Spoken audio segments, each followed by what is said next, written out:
will be a pledge of allegiance. I pledge allegiance to the flag of the United States of America and to the republic for which it stands, one nation, under God, indivisible, with liberty and justice for all. Would you like me to take roll? Yes, I think that's what we should do Okay. all the time, right? Joy Cole. Here. Isaac Tahara. Here. Okay. Catherine Wilson. Here. Mark Dowsel. Here. And Chair Garwood. Here, Thank you. okay. And I guess in consideration for John being here and it's 7, we should first start per the agenda with discussing the Opera House and move on to the objective list if we have time near the end. Try to keep this an hour or whatever amount of time it takes to go over John's application. So shall we make a motion to let John submit the information presented? Well, are we opening a public hearing? Is that I think- reopening the public? I hearing? think we have to unless, there's stuff, John, that came, when I looked at it, there's a collection of like your initial presentation, then there's an interim presentation, and there's, I think, the latest set. That's what I could see. And, I'm not sure if I gleaned any of the changes or not, but it seems Here to me- walk you through them. Yeah, I would think, the best thing is to have you just walk us through now the most recent set of drawings. And then, I'd love to then take the opportunity to just explain, why we're back again with you. Sure. And we can also, anybody listening on Zoom wants to weigh in with any questions, or if Steve shows up, I guess we can have that discussion. Okay, You want to run through the PowerPoint, but I brought some specific printed versions, selected versions from the PowerPoint. I think we're gonna head into the PowerPoint, so I'll share the screen, and then Okay. after Mr. Fry has gone through his presentation, we'll do a motion to open the public hearing, and then we'll hear from anybody. who okay, let's do it that way. gathered, okay? Thank you. Sure. The most updated one, right, Yep. Mr. Fry? And we'll probably move through much of it because it's a fairly large presentation that was both planning board centric. I think we can scan through the plans unless anybody wants to discuss the actual layout notions within the existing building. I'm guessing we're going to leap forward to the Brandreth and Central Avenue elevations. Because the interior layout of the building hasn't changed since our first visit, really. The notions that changed between our first and second visit really related to how the brick masonry was going to be treated. The primary elements, and these are fairly subtle, between our second visit I can zoom too, just and accused. that week's subsequent presentation to the Board of Trustees really centered around the awning. And then, as you know, we visited the planning board, and there were minor elements discussed with the awning, and the awning being the Brandreth far right corner.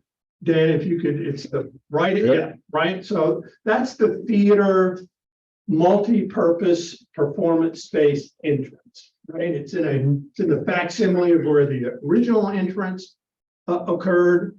It has, for lack of a better word, an awning, because that's the word that's in the Ossining zoning text. There's no canopy, there's no marquee, so we took that word and ran with it. But it really is a large overhang that both provides protection and a sense of entry. It has very subtle lighting from below. It has signage above, and the signage is, I would guess quasi-marquee-ish in scale. And the other elements on that were refined between our first visit and our second visit were the signage notions on Central Avenue. And those were really related to obviously the bookstore, and the Sing Sing Prison Museum Visitor Center. And if you recall, we had been before this board in April of 2021.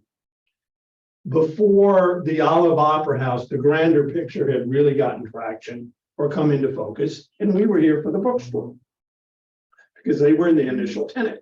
So the bookstore, we had proposed 2 signs for the bookstore. One was a vertical sign at the corner, a banner, if you will, hung from the corner of the building at the intersection of Brandreth and Central.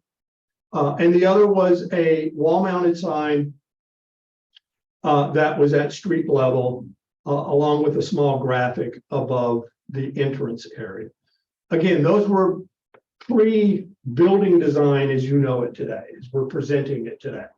So the difference between our first meeting and our second meeting was rethinking that sign. We removed the vertical banner from the proposal. Once we understood where the prison museum signage, where their desires were, we began to come up with a vocabulary in that transom bar for both signs.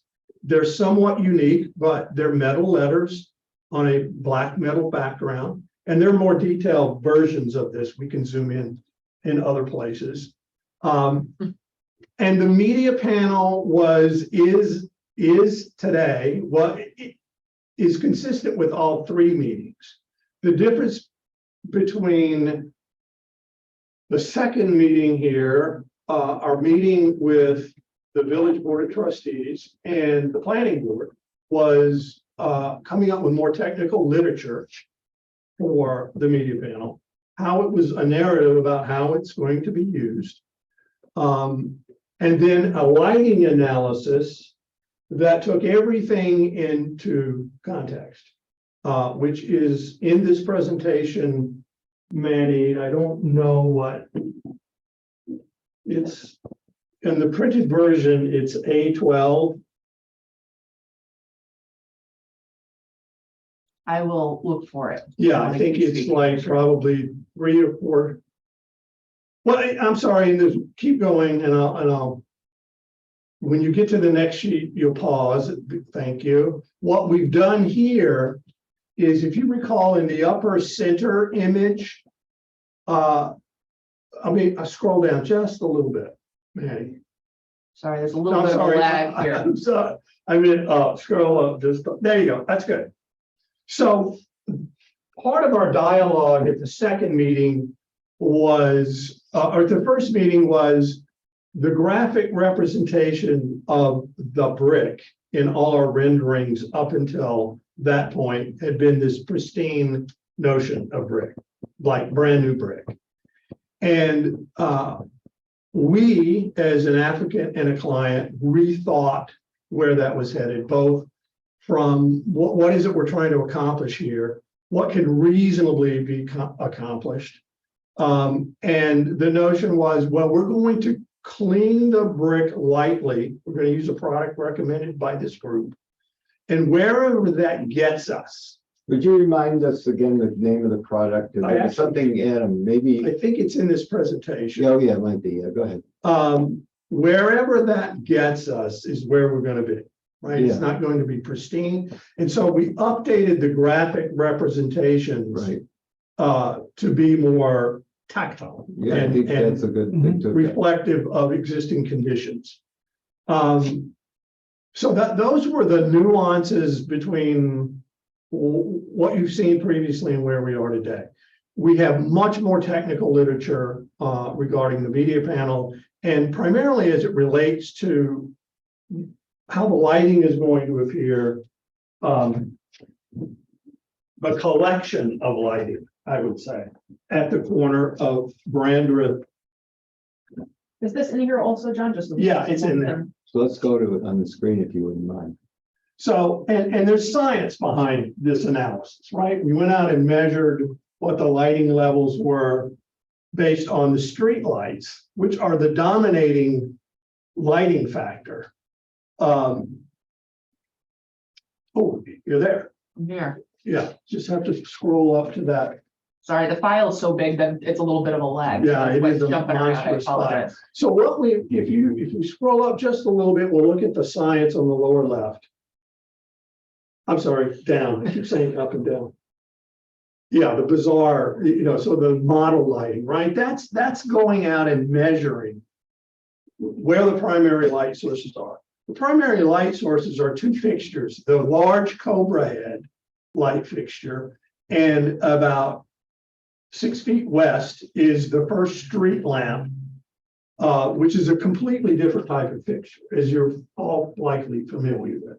It casts 360 degrees of light. It's fairly, it's a street light. It's meant to light that corner. But you've got this unique circumstance where you've got this large Cobra head much further above it. The summation of all of this is our lighting, our proposed lighting, right? Both from the bookstore, from soffits, from the awning down Brandreth, and from the media panel, its sum total is much less than what's being cast by the streetlights.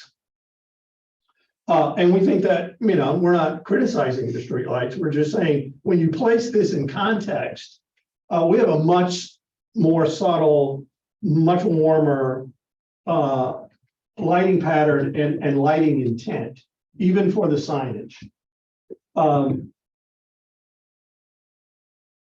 That is the summary of what evolved between the meeting 1, meeting 2, and then the subsequent meetings with the planning board.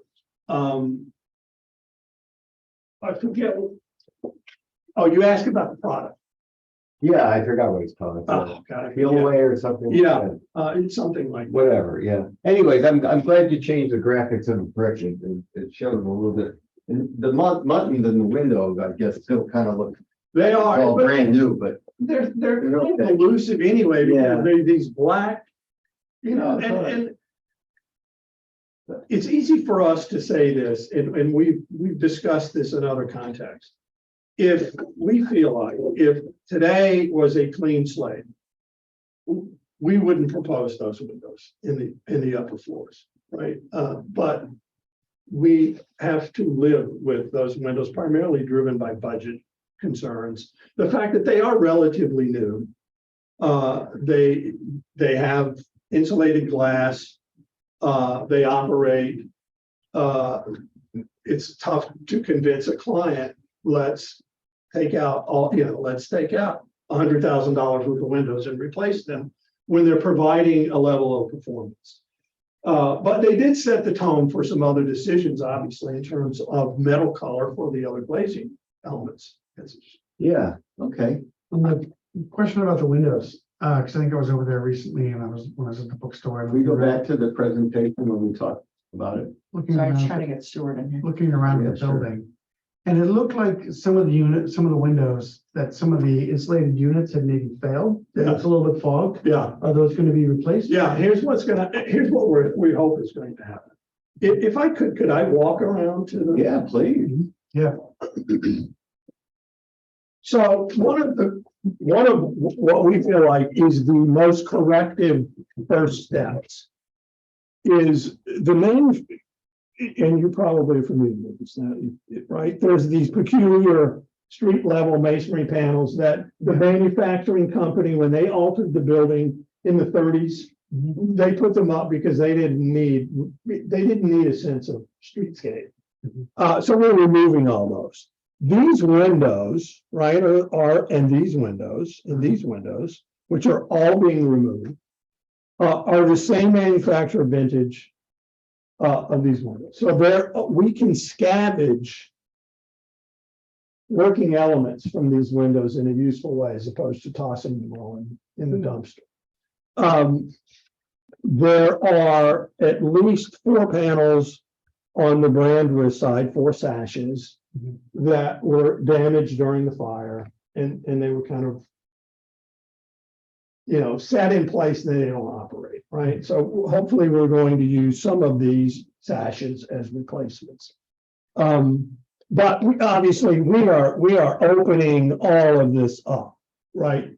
Going back to what the original, the original openness of the lower of the streetscape of the building is. There may be sashes that face the northerly side of the building that we'll have to repair or replace the glazing in.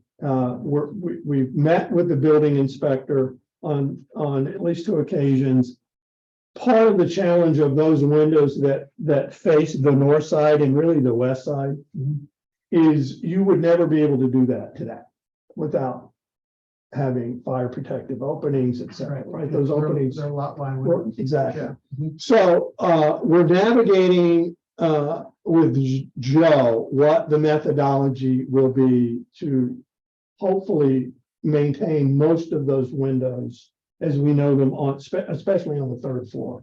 Some of them on the west side, they don't really contribute much, and we may abandon those anyway. You can't really see those, even if you wander down Central Avenue and you look back up to the west side of the building, it's all truncated by the building in the foreground. What were we going to look at? Well, actually, I'm glad you're explaining what's been changed. And if you're done explaining it, I don't want to cut you off from highlighting any changes. I had a few points I wanted to raise, which is why we're looking at this again. Okay. Is there anything, John, else that you wanted to point out in the latest presentation? No, everything I think we've discussed about, the 2 significant different compass points Yeah, of the original stylized building.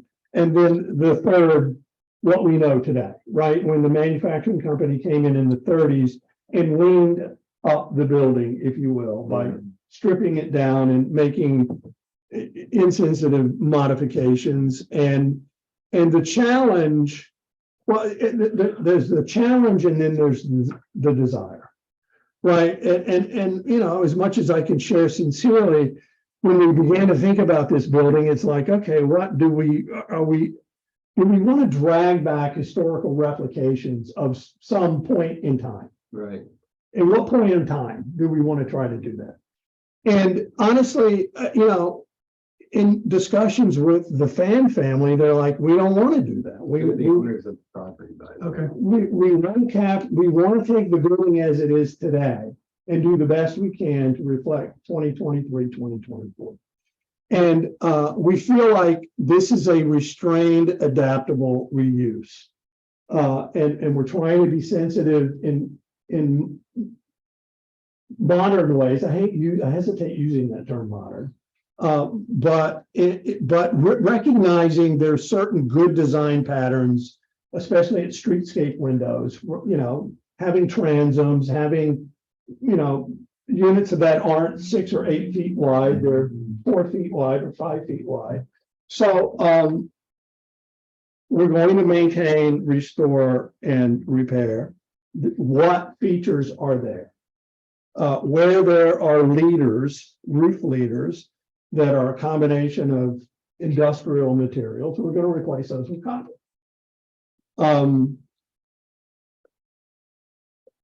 We're not going to futz with the brick too much. Right, yes. There are ghosted, so you can see this original cornice band had various different lives and proportions, etc. But always behind in both major stylized existences, there are these ghosted arches, which everyone's, if you've never really noticed them, they're kind of lovely. No, initially, that's why I thought you were doing what you were doing, is to really highlight it, even though they weren't on the drawings. But keep going, so. Part of where we hope the most impactful paint removal, if you will, is going to be along here. So we can really take this implied whitish band Right. back so that those little ghosted arches really have a It's signature. on your new renderings on your Yeah. facade. Yeah. Maybe, I don't know if Maddie could get to that, just so everyone's clear on what you're saying. You had an elevation where now is more clearly depicted. Yeah, sort of ghosted out, I think, yeah. Okay, so. Well, I appreciate you going through this. Anything else? Go ahead. Well, I'm just gonna, I sense, I'm not trying to interject or leap ahead, but if you could scoot that way just a little bit, Manny, that the focus probably some more detailed discussion about. Yeah, I mean- actually, that was one of the things, but I could now just take a moment and for everyone just to recap why we're here again, and it's my doing. I'm sorry, John, but the reason you're back, just if you hadn't heard correctly, is after we had our meeting in February, I went to the BAR meeting, the Board of Architectural Review. Oh, hi, Steve. Oh, hi. Hi, yeah. It's okay. No, that's all right. Glad you're here. So I went to the BAR meeting where John had to make the same presentation. And frankly, it was only until after the meeting that I realized some of the points raised at the BAR resonated with me. And I thought it was therefore worthwhile to bring, and also, our new members, Isaac and Mark were in here, or didn't have the ability to look at it anyway. So let me go back. If you could go back to the drawings, Maddie, I'd appreciate it. And I'll just summarize like 3 things. For one thing is not a big deal, but I'll get it out of the way quickly. When we were at the BAR meeting, John, I don't believe we really finalized whether it's dark bronze or black trim. You had 2 samples. And I kind of let it go because in the scope of things, I don't think that's such a big thing to worry about right now, but we maybe could get it out of the way. Is it dark bronze or black that's there at the building? I really couldn't figure it out. Here's I the didn't have simple the- answer is, this is what the existing windows look, So it is a dark. bronze. right? So we are going to have a storefront system, right, that's this color, because it's easily matchable, right? Okay.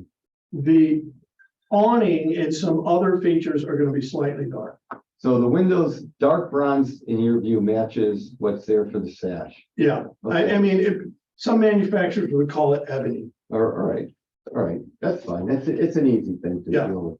So if you go back to the drawings, I'd like to, if you don't mind, I'll maybe just stand up here. 2 things. And I'll start with the first one with the LED panel right here. Now, I think John mentioned it, or some may not be familiar, but if you go to you don't even have to go to the existing photo right now, but when you look at the existing building, as John noted to the BAR, it's this size and arrangement simply because this is where the previous owner had erected a temporary, or not temporary, a freight door. So the sill elevation had been destroyed. This amount of masonry from what had been their existing sill down to here had been destroyed. And obviously to make a very tall door, I guess that's what they needed, obviously. And of course, the window was modified too. And I remember, John, something you said at the BAR, which, made sense. It's, well, why is the LED panel there? Well, it's because there's this recess and what else are we going to do with it? And it's an interesting idea and it captivated me for sure when I first saw it, when we had our HPC meeting. But then I thought more about it. And I think the thing that made me think more about it, John, was you showed for the first time interior images of being inside this great space. Yep. And if you're inside this great space, you're going to see a weird window here. The obviously also from the outside, of course, it doesn't align, but when you're inside, I don't think we have a view, or we don't need a view. And obviously we're not governing the interior of the building, but that's one problem I could see, even though it's not strictly, I guess, under our purview. Long story short, in hindsight, what I think is I wanted to ask you why you couldn't explore rebuilding this window the way it was. And this LED component maybe it goes somewhere else. I mean, it certainly seems to have some value. And I know there's been a lot of negotiation with the village, excuse me, about what's supposed to be in it. Just to rehash the points, we don't want anything provocative, you don't want any provocative, bright panel flashing something. So it's got to be tasteful, I'm sure it would be. But probably there's other places to put it and rejuvenate or bring back the fenestration. That was one thing that occurred to me. The next thing is, if you can scroll this way, Maddie. Well, the other way, thank you. Like I said, it wasn't originally on your drawings, the jack arches here, the flat arches, but I just always presumed that was why you have it arranged the way you do to highlight that. And as you said, if you go to an existing photo, I think is it the top of your drawing? I recall, yes. Yeah, photo, if you can get a photo of it. Oh, I think you just passed too far. Yeah, by the way, just stop for a second. I don't know if anybody caught what I was saying, but this is the window in question. This is the That's the window in window. question All right. up here. So, you're in this great space, which is multi-height. And, this window is going to be the oddball anyways, just from an As it interior is point of today, view. Pardon? as it is today. As it is today, yes, I understand. So, yeah, so stop here. And it was, yeah, it's in this photograph, because as John was saying, there's been painted, it's been parged, probably God knows what it was done to it over the decades. Stop right here, thank you. So maybe this had been a cornice, or at least some kind of paint with a sign band of some kind. Yes, you see immediately to the left, it was probably 30 inches high. Yeah, And then in the next generation of building below that, it was reduced and flashed. In the next black and white photo. all right, well, here's my point then.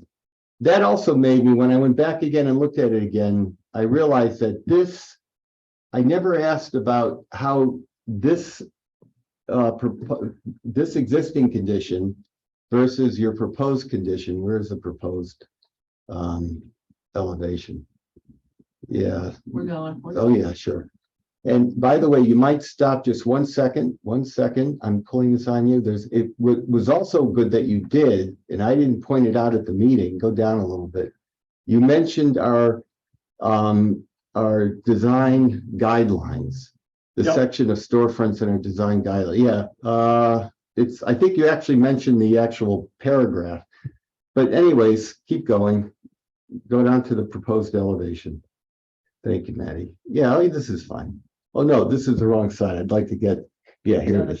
So now I'll show you something. Mhm. And I think you're familiar with it, maybe others are, because when you look at our architectural design guideline book, and I hope everyone will get a chance if you're new committee to go through this. This is the diagram that goes with storefronts, and it wasn't reproduced on your drawing, it's okay. But, there's always this idea that there is a sign band. And one of the people on the BAR didn't know about this, but to her mind, I think that's what she had in her mind was missing. That she didn't really know why it looked like this, because it's obviously a brick veneer, or not necessarily veneer, but it's a brick panel, and it kind of just sits on nothing except glass, so to speak. Obviously, the jack arches and the other stuff are holding it up. So I'm wondering, is there a way for you to think about or tell us whether or not you actually imagined introducing in entablature some kind of sign band, which is obviously prevalent. Well, if you take a shot down Main Street anyways, all you see are the sign bands and the entablatures. Was there a reason why possibly it never, or was it ever studied here, or maybe even bringing it back up here somehow? Because one last thing, I'm sorry. I imagine these flat arches are probably on every one of the buildings on Main Street. They're just covered up by the sign bands. Maybe, it's impossible to know. I mean, It's impossible, no, but I imagine this was a common thing to do. so I mean, not to ascend or pivot to any sort of esoteric academic level discussion. Yeah. We, both the design team and the client, really thought, well, we did discuss where, again, I'll sort of circle back to an earlier notion. Do we begin to reestablish and reintroduce facsimile or full elements You mentioned that. from some period and apply them to this building. And the decision was no. It's not appropriate. It feels insincere. It feels like it doesn't really speak to capturing this building in 2023.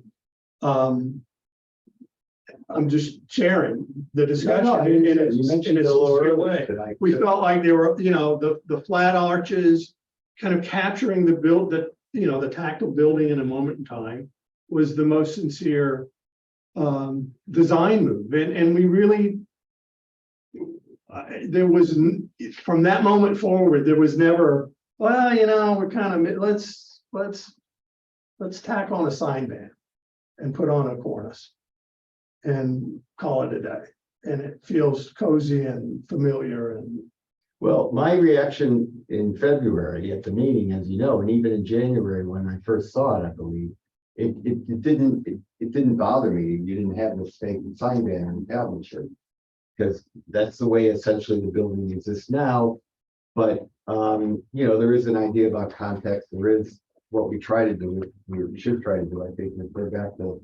And we have, in fact, we have these somewhere. We were cognizant, I helped write many of those. No, I know, I take respect to you for that. It's a remarkable document, and what was missing though, and again, my apologies for revisiting this, but I thought it was important enough that, it made sense that if it's an issue, it is a question rather, and it's a question we didn't really evaluate or discuss at our meeting here at HPC. And so if we're going to discuss it anywhere, it should be here.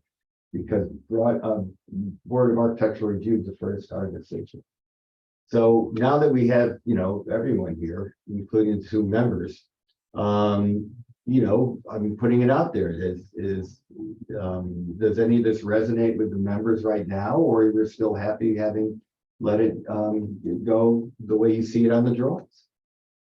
I think, yeah, I'm good with it as on the drawings. I think there's the approach to the building seems to be pretty consistent, to just take kind of an honest sort of marking kind of in time as it is now, rather than sort of being sort of here or there and go partially back in time or somewhere else. So I think,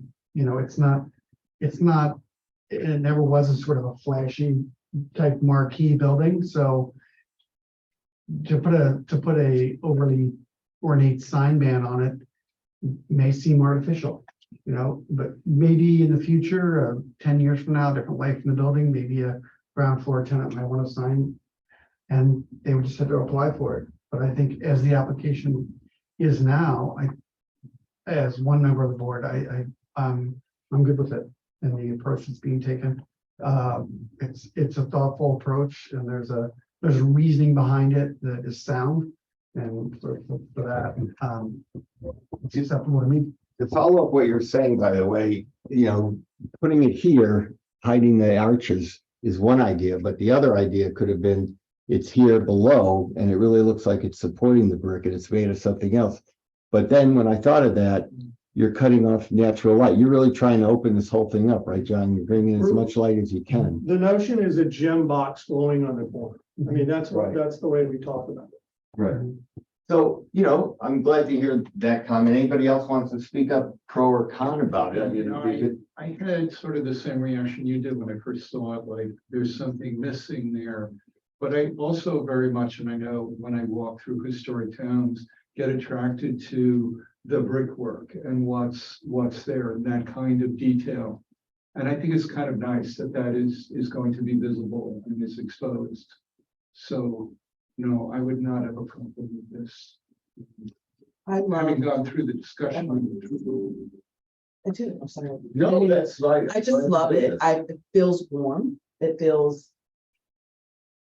like you cared about the historical presence in the community. And I feel like I'm looking at the old Olive Opera House. Over time, it had its fires and things, but I feel like it's old, and that's what I want. I feel like it's respecting the community and what we had. I think great care, as you said, great care was taken in trying to preserve that. I love it just the way it is. And I really enjoyed those renderings with the light when you showed the different. Yeah, seeing it at night, what it would look like, and the day. You know, I can just imagine walking up and down the street at night. It's not overwhelming. It's just, I really, really enjoy this a lot. There's a scale, and I think the other thing, Dan, that we talked about internally. And it speaks to the notion of lowering this proportion, right? And adding an element that would take away from the height of these windows and transoms. And we thought it just doesn't feel proportionally correct to the vertical volume, especially on Central Avenue. Okay, no, I just want to know that we were able to all talk about it. Yeah, I have no objections with it either. I think the proportions are correct and it really brings people to this corner space, which is needed. It's great. What about the LED sign? Do we? Well, let's talk about the window, right? Because that was, so, and we. May I approach the screen again? Yeah, sure. So, and you began to go in the direction that was. Started our initial concerns. That was a good place, though, Maddie. I'm sorry, you were right, right there. So here we go. Honestly, the first notion is, oh, you know, we'll reconstruct this lower sill panel. Yeah. We'll tooth the brick in. Unfortunately, the proportion of that double hung doesn't match here. So we knew we were either going to be, we didn't know what we were going to do there. We didn't get that far down the road. And then we stepped back and went, we had written down this narrative of capturing the building the way it is. And that's when we all went, well, that kind of, you know, you're never going to get this sill panel. I don't care what level mason and where you find the brick. Yeah. You're not going to get that infill panel to feel like it's healed into the rest of the building. And I'm not here to suggest, then we pivoted to this other lightning bolt, this media panel. Yeah. That was several generations of thought too, because then the notion was, well, we're going to do something unique here. And when you step back and look from the 5-corner view, we thought, God, it's just too important of a place. It's especially since Brandreth really tightens up, you know, when it goes down there. And I don't even remember who brought one of the fan sisters started talking about an art panel. And then we use the word media panel because that's an industry term, but it's really meant to be a next generation art panel. She wrote a beautiful narrative. I don't know if you saw that in the operating, I think I saw that. you know, a window to the world. And, you know, so again, I don't want to get too ethereal here, but it's another notion of window. It's a modern notion of window. Okay, well, as I said, initially, I understood why you were doing it, and it's, you know, certainly it's right above the entry, and it's always nice to call attention to where you get into the building. I personally think going to horizontal bookstore sign versus I think you had originally the vertical. Yeah, Is an improvement. well, and you know, and that predated the notion of media panel and all of this other thinking. And I forget whether it was here, at some point we'd had, when this went from bookstore being the only tenant and the only viable notion at that point, to what is this going to grow into? One of the first notions was, and this began with the fans and us, right? We were like, we're not gonna have 5 different tenant signs on this building, right? There's gotta be a theme, there gotta be threads, there gotta be pattern, there's gotta be proportion, whether they're all exactly alike, we're not suggesting that, but there needs to be some restraint in all of the signage. And we like to feel like we applied the restraint to 3 primary tenants. Okay, and so, well, again, I think I'm just trying to solicit comments, particularly from the new members. I'm not asking people to, reevaluate, you don't have to reevaluate your prior decision. That's what. Exactly. So, this is the opportunity that I don't think we had in January. We didn't really focus much on an option to the LED banner where it is, or the media panel. So certainly with Window to the world. window to the world. Thank you. So, if there are any comments, pro or con, that's why we're here. If there are no comments, then it stands. What's gonna regulate the content? See, that's, you've immediately pivoted to the hottest topic. Yeah. So, as narratives go, right, I mean, we were asked to produce a narrative, and I think the narrative is at the end of this presentation.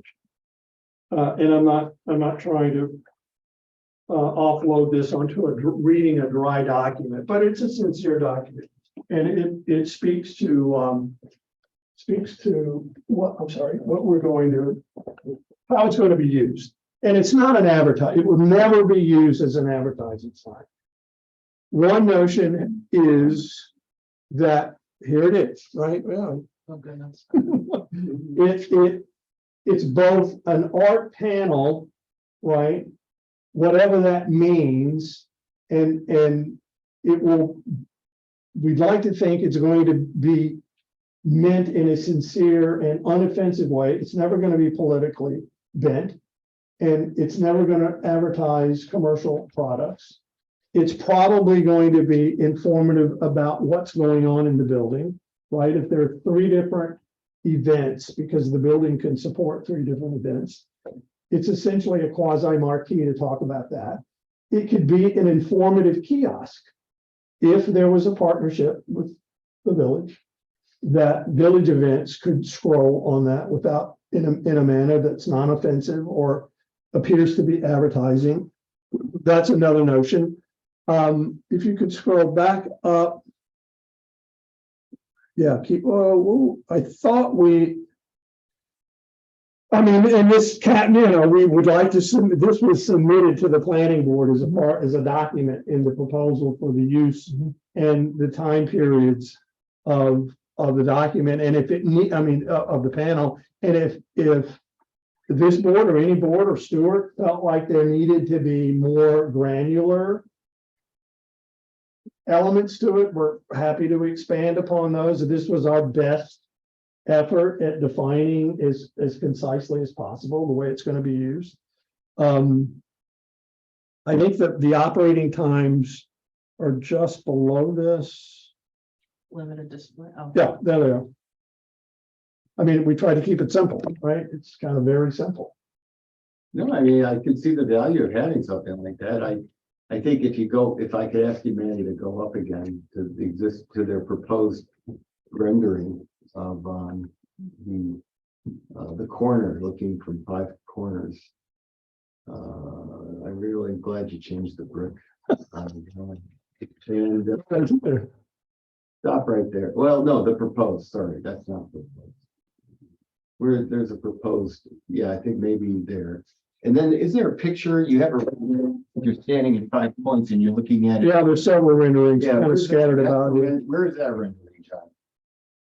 Probably, You see the corner, you don't just see the flat 2D elevation, you see. is it this Yeah, one? Yeah, it's that one, and then, It's that view, but it was proposed, right? yeah, Well, anyways, I'll try to make a point.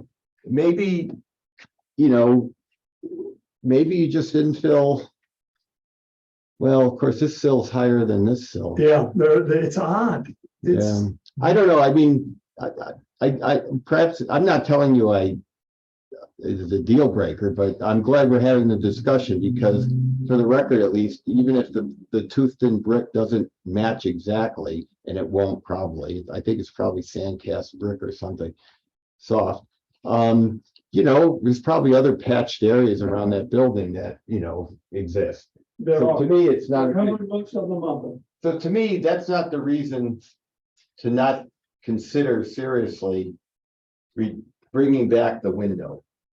But I'm just putting it out there for discussion, which we didn't really get into last time, which I think we should do now, because I think that's, another big feature, which to the uninitiated, somebody walks by that one day and they'll wonder, geez, how come that thing's so strange? And, then well, it's because it was a door at one time and we wanted to leave it alone. Only architects. Or if they don't know that 20 years from now, Or you're inside and you wonder, how come, we don't really have a view from the inside looking on. Again, it's strictly not our purview, but obviously that could be a remarkable view from the inside, seeing those two corner windows so tall and all that light coming in and seeing the corner.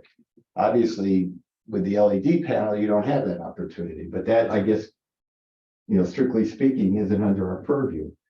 yeah, I mean, listen, I am sincere and I want to sound sincere. The media panel was not, oh, what do we do with this? This is for a media panel. It was partly more than that. And I, we're excited about it and we want the village to be excited about it. And we want you to feel like we're standing on some integrity and some interesting ground here, not default ground. And I would respectfully say reconstructing that window, I don't feel good about it. Okay, well, again, the only thing I feel good about is that we at least explore it. But it's potentially was a controversial element, and I was fine with it last time. I have no change in my opinion, but I think as a group, we should, hear if anybody else has any issues. And I think that if it's, I think that the approach, just gathering from what you said, is more of like like a permanent installation. When I see something like that, events for the village would be up there, I am a little hesitant because I'm thinking of like BAM and stuff where they have, it's almost like there's an artist that's been hired to do a very specific installation for this very specific spot for something that's going on. And that itself becomes a piece of art that people come to see, as opposed to that would make it stand out as not just another media panel. And the fan sisters see that. I mean, they articulated that in the BAM notion Oh, specifically. yeah, I'll I'll go and look for the BAM. but I I mean, the think Brooklyn Art Museum. Yeah, like that, I've lived there. that was a real precedent for this whole thing. Okay, yeah, so that's what I'm thinking too. But and I'm not, but the reality of suggesting it could be more than that, like a kiosk. That's where I sometimes you think do the what you gotta do Yeah, that's what you were talking about. to get an idea over the hump, quite frankly. The language of what it will be, Right. being really like nailed down. That's, Here's what I know it won't be. And Manny, I love the village website. But the streaming amount of information on that website, this will not scroll the website. Because that is information overload. There's also very, I'm very. I'm not different- sure I follow you, John, what you just said. So if, could you go to the website? Sure. The news blast, the web blast. Maybe. yeah. Anyway, you probably looked at the thing, it's like, God, there's a lot going on in this building. Right. It's So you're overwhelming. saying that's not what that. Yeah, this is not yeah. meant to be a scrolling ribbon of event dome in Ossining. Yeah, it's not gonna be this scrolling. May I offer Even a those- suggestion To me or to Maddie? to anybody? I mean, to you to convey. I mean, not that you could do this, but the wonderful thing in my view of having the panel is one idea possibly is if there's something really cool going on inside, you have a camera inside and it televises it on that panel. Done. So, Done. I commit to that for the fan system. well, Man. it's a possibility. And, depending on what's there, and people see there's a lot going on inside because you're not going to see the windows necessarily, but you're not going to be able to see through the windows. Anyways, So yeah, window it's- on the Olive Opera House. Whatever, yeah, possibly. So. Yeah. Anyway, window having the into the discussion, does anyone feel that the panel size being exactly the size of that door that was altered ages ago is okay, or that, that something different should be done with that window opening? I like Okay, good. the nod to what happened to this building over the years. And if it were different, if everything was different about this building, then like, if there were more intact from, if it was like a restoration, but it feels like something that's just evolved and stripped down and placed. Yeah. And it shows the fabric of what's happened on that corner, architecturally speaking. So I like using something that's in place. And of course, like, it's not gonna, I'm sure it'll be very finely done with very elegant finishes and everything, but I think it's, I like it.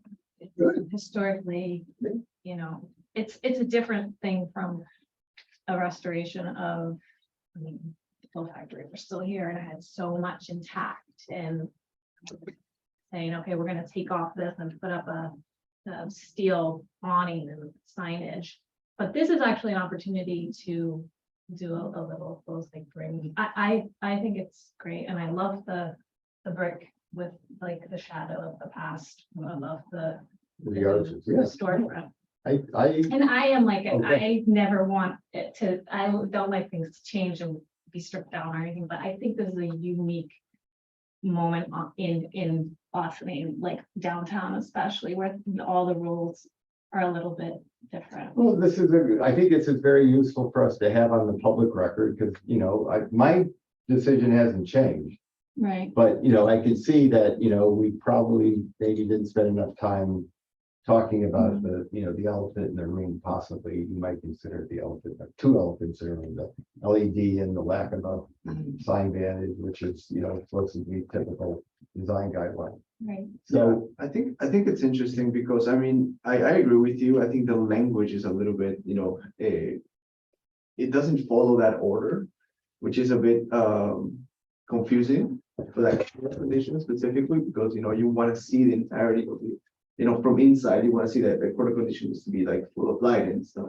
But I think that from a street perspective, and if you're like, you know, someone living here, I think having an art panel would be fantastic, you know, because then they say, oh, that's so cool. There is an art exhibition or something is happening, something cool is happening inside. And I think that would ignite a different conversation within, you know, Austin itself. You know, they're gonna say, okay, well, this is not just a, you know, village that just has like, you know, old stuff, but maybe there is something interesting happening, maybe art focused, or, you know, bringing something new into this village. And I think that's gonna ignite a different dialogue.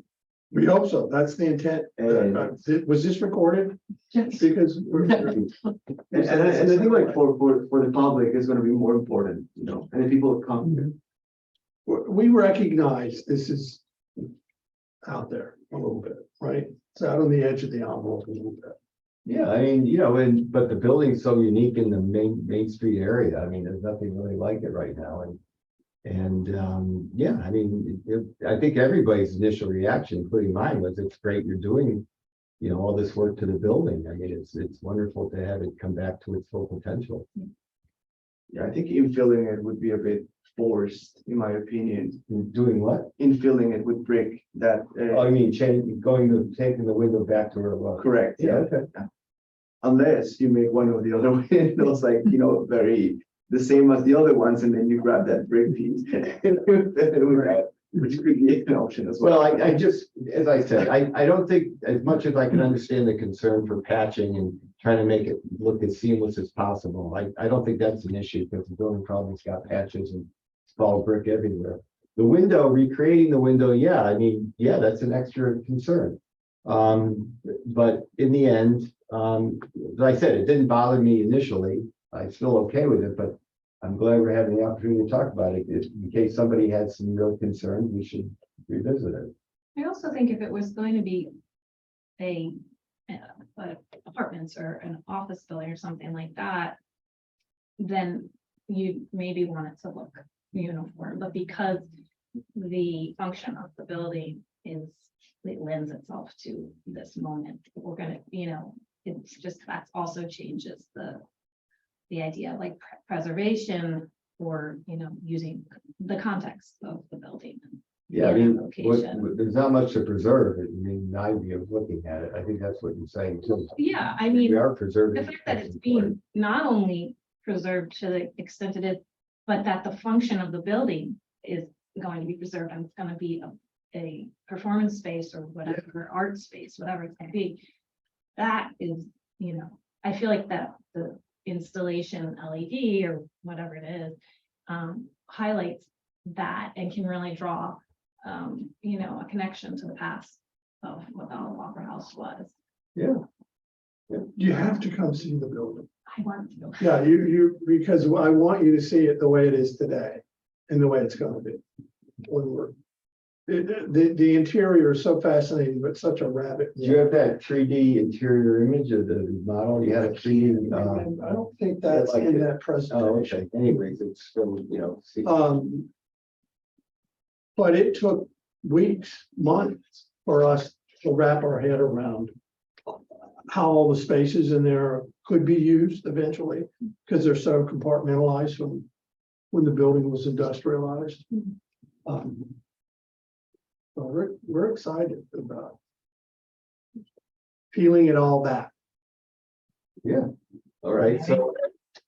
Hello. Stuart.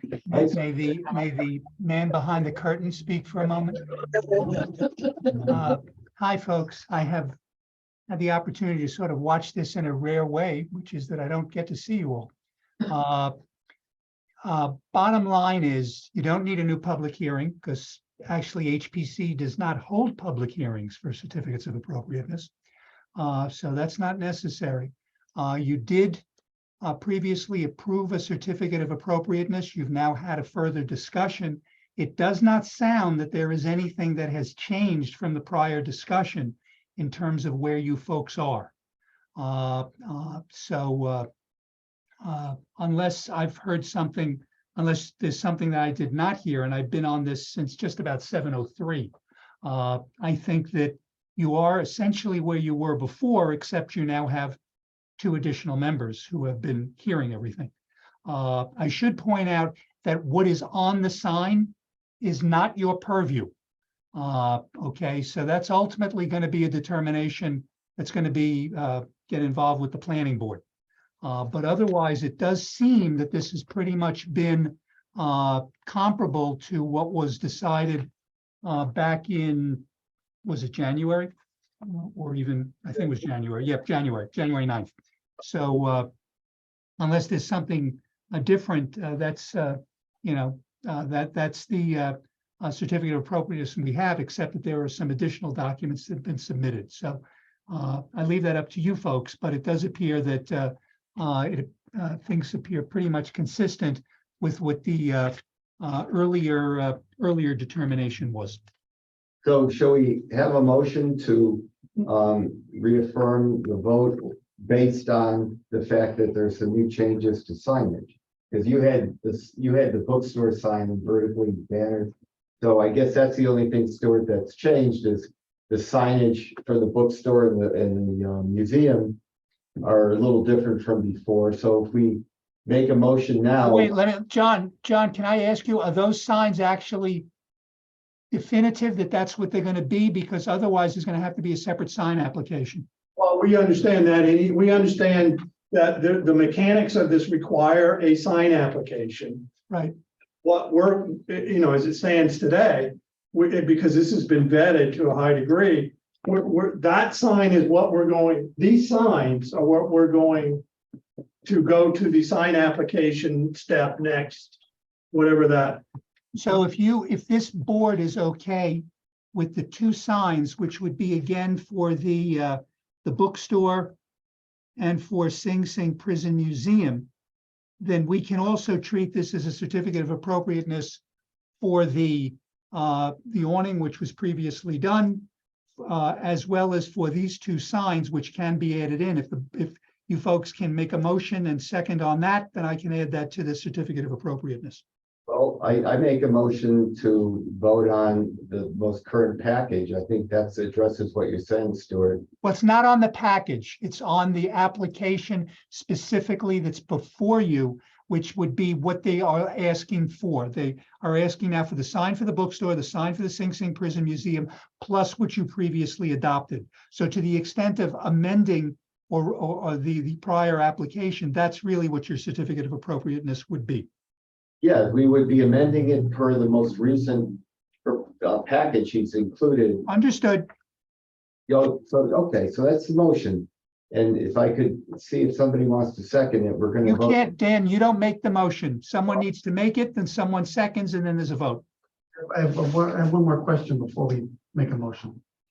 On the east elevation, on, Render, rendered elevation, yeah. Yeah, hold on. I go back. This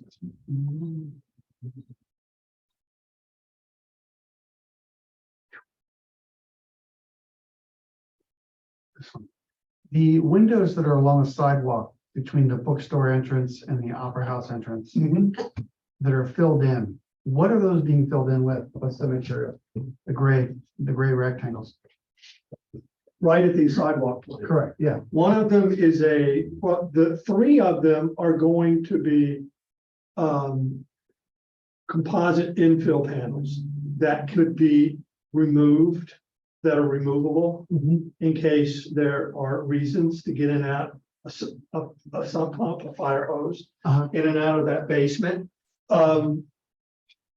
A composite of what? What's the It's a composite? cementitious panel that probably is gonna have some sort of Something clever handle on it, and then they'll be secured, Okay. but they're not glass, They're not glass and they're not wood. There's something. they're that's not a- wood. It's Yeah. a hard surface. Yeah. It's, No, fiber. yeah, it's just material. oh, I see. Yeah, hardened. Okay, all right, great. Thank you. I just wasn't sure what those were and how they would hold. One of them, the fourth one is actually the Siamese connection for the sprinkler. Right, that one, yeah. And then does that have a horizontal banding to it or a vertical banding or or is it just a single piece of material? Those will have banded, they will have reveal lines, what I would call reveal lines, But right? it's not like a shiplap. No. It's just like a hairline Yeah. joint between panels, It's like a bunch of, like a butt joint. So it's just a butt joint. And is that on your package, John, or is that something we have to like no, note us? we're using this material, same material, In that color? yeah. That Okay, dark so- color. Okay, If we vote, we're voting to accept that. right. That's what I just want to make sure. Stuart, am I right to say, is there a motion to approve the revisions as illustrated by the current submission of the applicant? In addition to what was previously approved. In addition to what was previously approved, yes. So someone needs to move, someone needs to second. I make the motion. So, A second. and second, great, so. All those in favor? I, I, Opposed? Just for Thank you, the, John. Congratulations. just for the Thank you so recording, much. Mark was the motion and Joyce was the second. Oh, just so yeah. we know sometimes. Perfect. Thanks.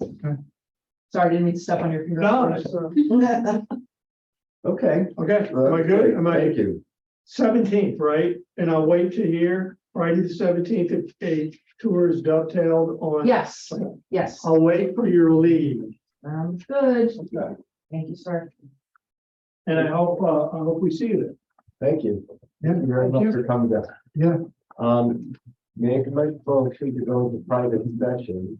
Is that appropriate and to go through the objectives? Just, first of all, may I just ask, is it okay with the group if we spend another 10 or 15 minutes here, or people have to get back? I can understand it. Oh, okay. So can I make a motion that we're no longer in a public hearing, right? Stuart? You were never in a public hearing. Oh, no, public recording of your, isn't this all Zoom that gets recorded? Anybody can. Yes.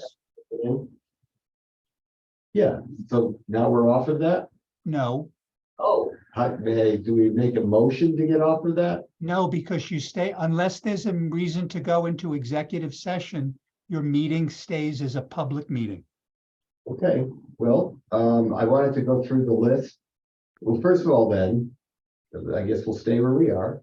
And in the interest of just minimizing time, I thought it was a great opportunity. Now we have Mark and Isaac here, and just maybe we go around the table and just introduce ourselves and a little bit about each other. I don't know if you're curious about my background, but I'd love to hear a little bit about any of your backgrounds, how long you've been in the village, or what you might do in your day job, or what brought you to landmarks. I mean, if you're unfamiliar with me, I was on the board, as you know, as a member for a year. I'm a retired architect. I was managing a firm, Gavelini Shepherd, and we did a lot of big stuff, big shopping centers in many different countries. We did a lot of work renovating Rockefeller Center, and we've done homes. And I've lived here with my wife, the same address, since '89. So that's where I am. And we were very close friends with Joanne Hall, and that was what brought me to maybe look into joining the group. So Isaac. Well, my name is Isaac. Nice meeting you. I am a Peruvian architectural and urban designer. I work at KPF, which is an internationally known big scale architecture company. I heard about HPC from Daniel. He invited me and I applied, and I went through the interview and I loved it.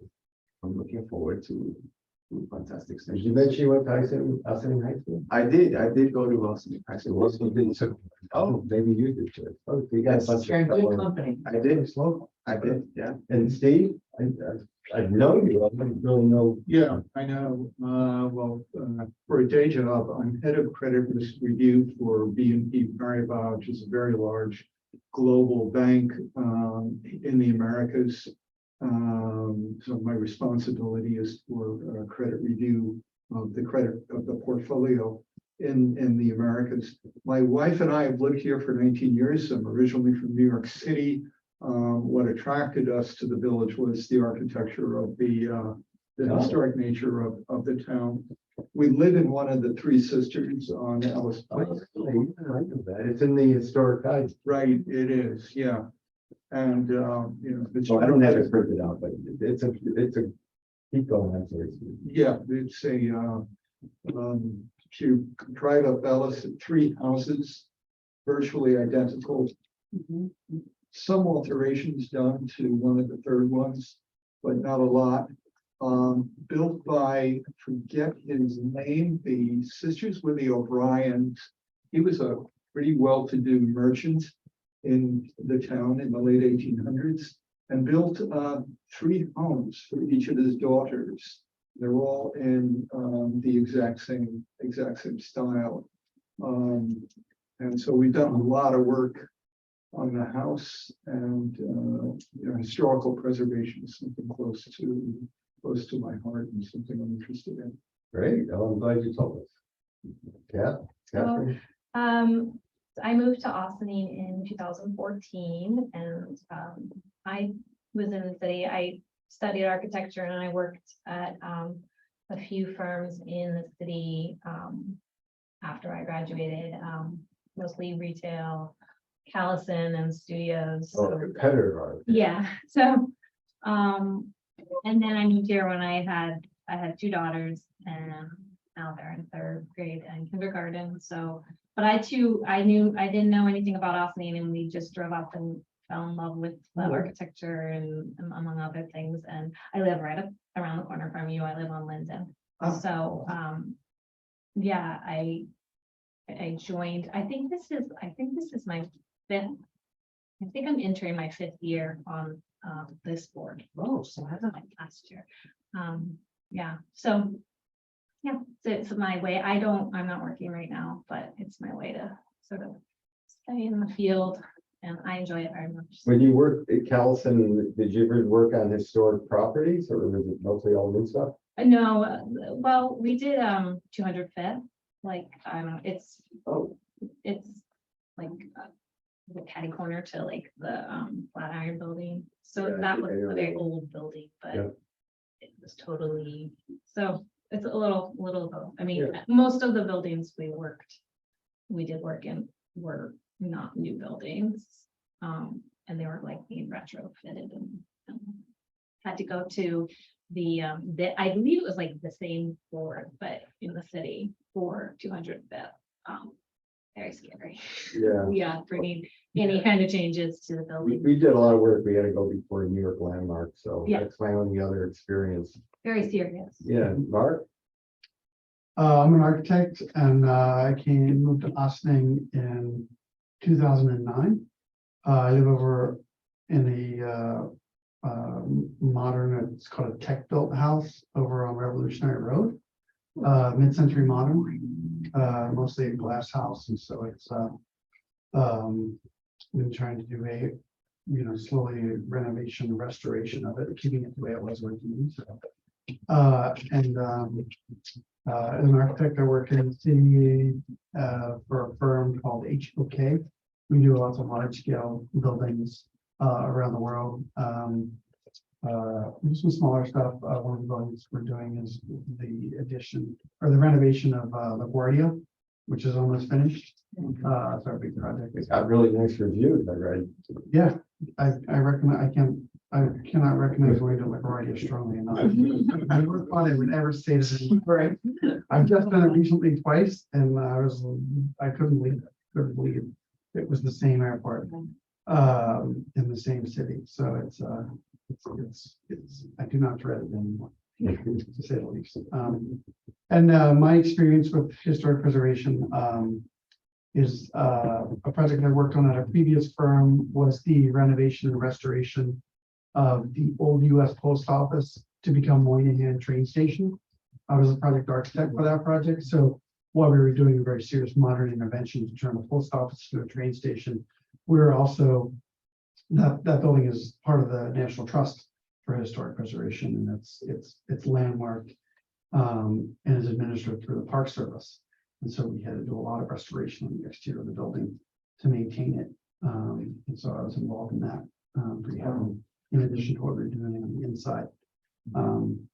It's gorgeous. It's just gorgeous. Yeah, Yeah, so it came out well. It really turned out. It was because again, we worked with a lot of the existing structure to make those parabolic skylights. Yeah.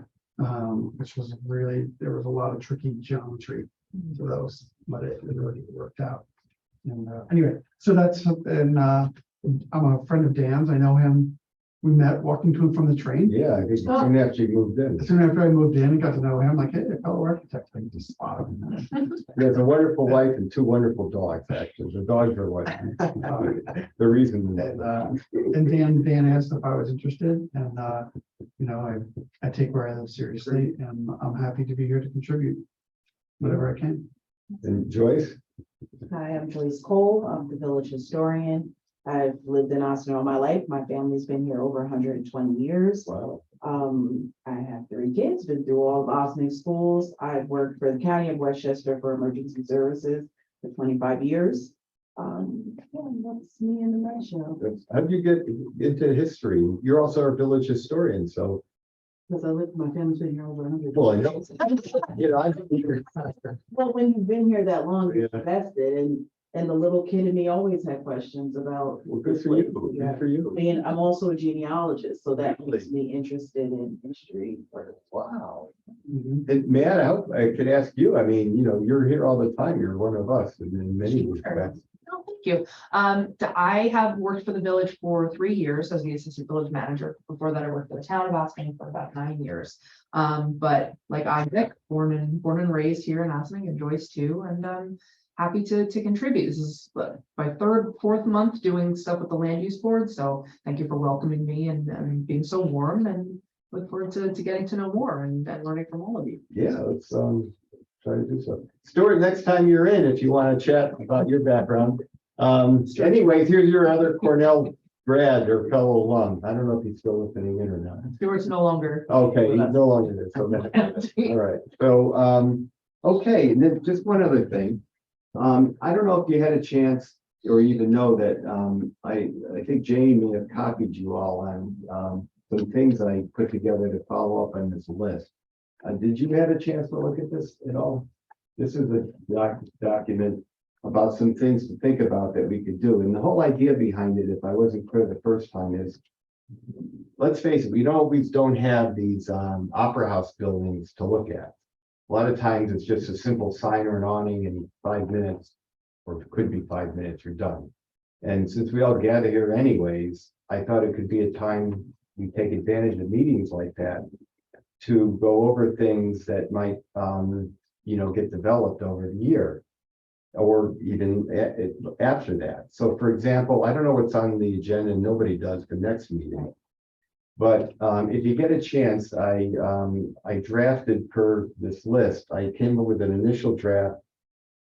It certainly needs work of two things. One is to alter the architectural significant sites guide for Brandrick, which I had mentioned. And you know, you'll see how I rewrote it. And I'm trying to just encapsulate what happened to the building. I've inserted a picture of it gone. And you know, because as I said, you know, I just don't think it makes sense to look through a guide and see a building that no longer exists. And we should try to maybe take that opportunity to highlight to whoever wants to read about it, what we understand happened. And it actually is pretty complicated. I've been doing some research and you probably know a lot about it, Joyce, but I spoke with Deborah We Van were here Steen. for it. I was- Yeah, you were here and I wasn't. I talked with Deborah Van Steen about it, who I know pretty well, who was another board member. And so it'd be great if you could look at anything you want to say, if there's any like lesson learned from it. I know we bring up Brandrick, but to me, if there's a lesson learned from it that we could put in that chapter now, I think that could be useful. I could write a novel, Well, have at it, you know, that would be great. And but it wouldn't be by well, quite it's passionate. a very contentious, it was very contentious for the uninitiated. And there's a lawsuit against a former member lodged by the developer. And so that's how contentious it got. And there's questions about, you know, how the legality of it being demolished. And you'll read a little bit about it in the draft I sent to you. I don't know to what extent we can go on and and make accusations. We can, I'm sure. All we want to try All that draft, is that? to. The Jamie draft may went send it out, to you today. Jamie was out It's today, so I sent out the today, draft. okay, this I'm afternoon gonna around do 10 o'clock. It's okay. I mean, we're not gonna, I don't propose we take up time to go over it now, but it could end up being a good thing to go over. It might even take an hour to go over. And so we'll use stuff like that to fill in some time.